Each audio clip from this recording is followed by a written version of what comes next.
Sanibonani igama umchasiseli isiminye sentombi AVT Reality Channel. Before siye phambili ngiyacela ukuthi usubscribe uphinde ushare le video so that ikwazi ukuthi ifinyelele kubo bonke abantu. Ngiyabona ukuthi silanda ama-holiday eziningi izinto abantu abelokho besithumela zona bebuza ukuthi benze njani. Siyathola ama-questions athi abantu bathi bona banama-passports awa-expireyo okuyiwo aphethe izep and bahlangabezana nezinkinga isikhathi esiningi maye ephethe entsha ezama ukuthi a-explain emaphoyiseni. Nakho okumele ukwenze, thatha i-passport yakho endala ene-ZEP,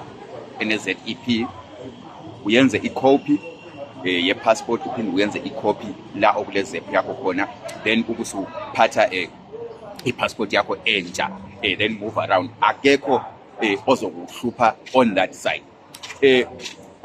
Okunye esihlangabezane nakho ilokho, bathi abantu bayakwazi yini ukuthi bathathe izimoto or izimoto ukuthi bacrosse ngazo besebenzisa ama-slips abawaphiweyo e-VFS.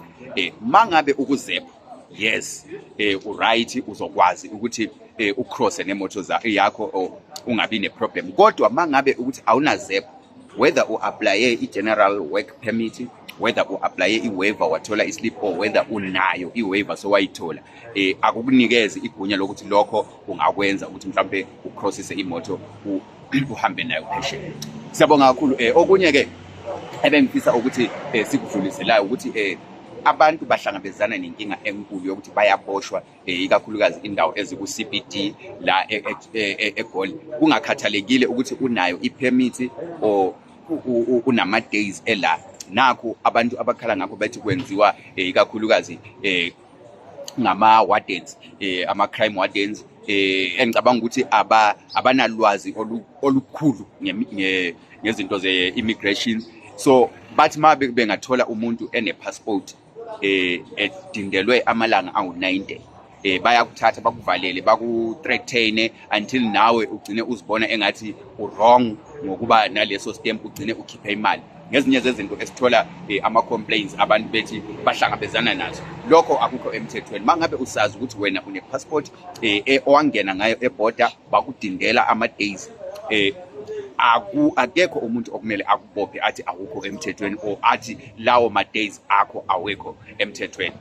Okwesibili, mangabe une-ZEP, bathi abanye abantu amaphoyisa ikakhulukazi khona la ku-CBD, Inner City, Uval, Berea and Hebron, ayathi wona i-permit yakho ayisebenzi as long ungakayi-renew or ungaka-apply eyinye. Lokho akusiliqiniso. As long wena ukuzep until May 2027 unemvumo yokuba se-South Africa, unemvumo yokudinga umsebenzi, unemvumo yokumove around uphethe leyo passport. Ma umbonisa umuntu ethi kumele umbonise ubufakazi bokuthi sewake wa-apply, akukho emthethweni, abukho ubufakazi okumele ubulethe as long you are on ZEP. Ngiyabonga kakhulu. Ngicela ukuthi ningakhohlwa ukusubscribe nokushare le video. Ngiyabonga kakhulu.